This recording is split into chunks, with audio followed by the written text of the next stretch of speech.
Welcome to the Firing Squad Podcast, where four guys talk about blazing hot topics that they discuss when no one else is around. No fluff, no bull. They tell it like it is. And now, here is the squad.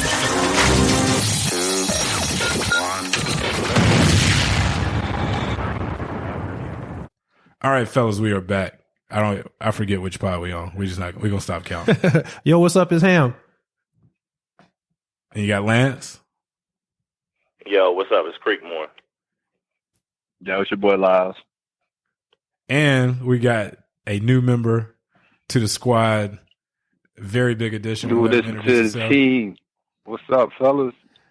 This is Randy Roper, known by the team just Rope. Respected writer, journalist, and media and music. And the guys that recruited me, man, I felt like KD, man. Got the call from Lance. Got the call from Creekmore. It was like, man, we need you, man. Put on the jersey, man. It's time to go. So I'm here, fellas. What's up? That's what's up. What's going on? We got to like the squad. We told y'all when we first started, the squad is going to grow, and we're going to recruit to what we need and what our listeners want, and the feedback that we get. And very excited about Roper. Roper is a solid addition, and y'all will see. Man, I'm gonna tell you. Sometimes I feel like I'm Malcolm. Sometimes I feel like I'm Martin.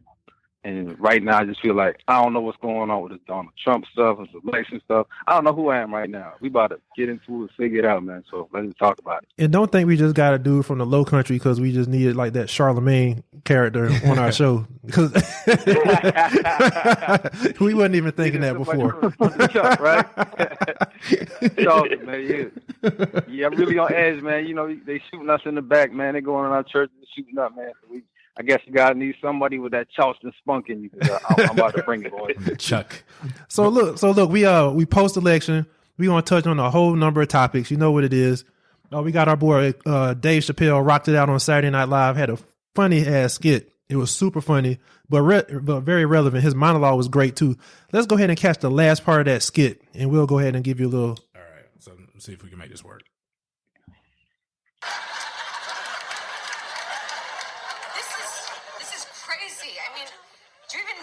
It's like to be a woman in this country where you can't get ahead no matter what you do. Oh, jeez, I don't know. Let me put my thinking cap on that, but I'll get back. Well, come on, guys, get some rest. You got a lot of big day. You got a big day of moping and writing on Facebook tomorrow. God, this is the most shameful thing America has ever done.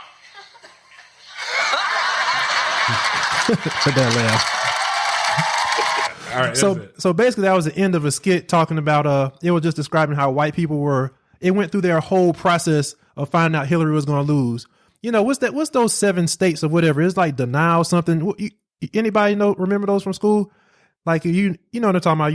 You like in denial, then like something else happens. Yeah, when you coping with stuff. So first they all optimistic. They're like, oh, only thing she has to do is win this and win that, and they just slowly but surely, like all of us did, watch everything just go to shit. You know what I'm saying?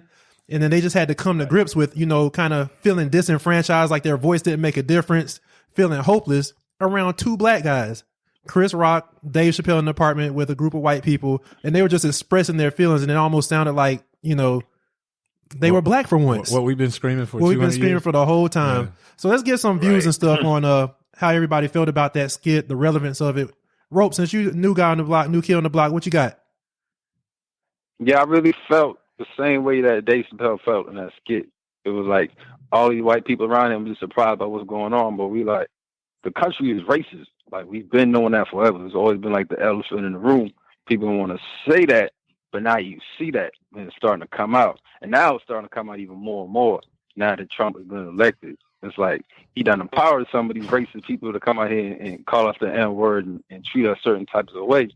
But it's stuff that we knew, and now we just really, really getting a real taste of it, man. So I don't know what's about to happen now that he's president going forward. Think that's getting addressed and need to be addressed going forward, because we gotta really figure out how we're gonna be able to come together as a country and move forward. But it's getting crazy and crazy out here, so I really don't know what to say. So, Lyles, question from that skit: what do you take from the state of shock that our moderate white American friends seem to have by everything that's transpired? Like, they had no idea what the nation was and what we were founded on, and, you know, the whole atmosphere. What do you take from that?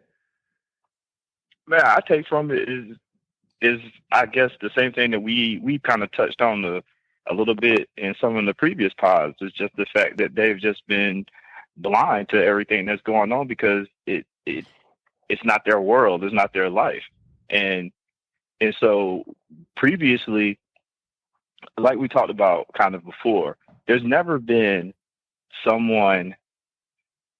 It's almost the reverse of how we talked about Obama and how racism kind of grew more after his presidency than we thought it would kind of go away and it would start to bridge the gap, but to actually widen the gap. It was because that was the first time that the wide public was able to point at a black man in power, and then we really got to see how they would react to it.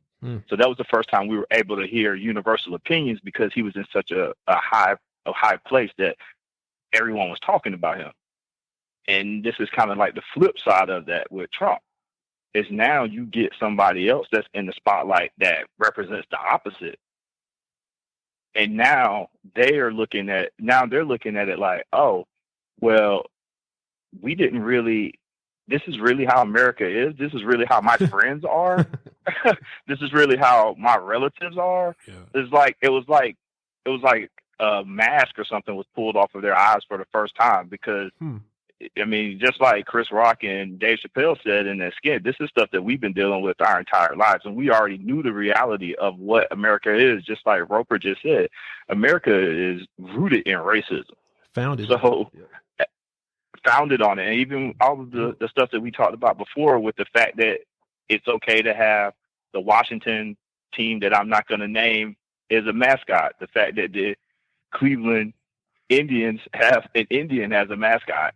I mean, it's just little things like that. Not only the fact that we even call them Indians, the fact that we even call them Indians, right? Because they're not really Indians; they're Native Americans. You know, it's just like it's all of these things, and it was like this is the first time you're really realizing what America is really about. It took this, you know, that was kind of my reaction. Was like, this is what it took for you to really see the real America. It took Donald Trump getting elected president for you to see what's really wrong with America. And Mike, what are your thoughts? So, I mean, it's kind of. Oh no, go ahead. I'm sorry. I thought. I mean, so it's kind of. To me, I think it was something that, as weird as it sounds, is like, did this need to happen for it to now come to the forefront of, oh, we really, like, this is a problem. It's something that we really need to deal with. Not like, oh, it's just, maybe now the conversations will start being had. But this is what I'm going to tell y'all this, though. I'm almost tired of having the conversation now. Mm-hmm. Yep. Yeah, no. So I'm in a place of where I'm really just kind of exhausted by the whole thing. I'm exhausted by talking about it. I'm exhausted by some of my white friends, the way that they complain about it, because honestly, at the end of the day, I'm like, it's not going to ever really affect you. And I get why you're upset about it because, yeah, you have minority friends or you, whatever. Like, I get it. And I get that you want equal rights for everybody. And of course, we gonna need like a united front. But I feel like they're almost running out with like how upset they are about it. You know, Lyles, you just made me had a somewhat of an epiphany, really, like as I was listening to you talk, because you're like, well, did it take this? And they're going overboard with their reaction. And why did it take this? It's almost like, you know, that whole, ethnocentrism type thing where the world revolves around you and is only your sphere of influence. I think a lot of their outrage might be rooted in ego. I think it makes them look bad because the more they're like, hey, I didn't know my friends looked like that. So if you're just to the eye, just like black people have to deal with, right? We're black. We can't change that. So now you're white. Everybody's assuming that you're attached to Trump and then you're attached to his ideals. Yeah. So now you're not one of those white people. I'm not like that. But it's my skin, so I feel trapped. So all the stereotypes they placed on us, you see what I'm saying, about being black, and we like, dude, we're not gay, we're not, rich, poor, we're black. We can't change that. I'll wake up like this. They're starting to feel the brunt of that. And I don't think it's so much as sympathy for us or their brown and yellow friends. I think it's because it's starting to make them look bad and they feel the heat. You know what I think though? Well, it's also too. It's also shaking up their sensibilities in their life too, because they're now looking at their entire circle and they're like, wow, like these people are my friends, these are my family, these people voted, like you know what I'm saying. So now they're questioning a lot of stuff. I think some of them are. I don't think all of them are. I mean, I feel like the reality of it is some of them, you know, they went in the booth and they got really decided real quick. That undecided vote, they got really decided and figured it out.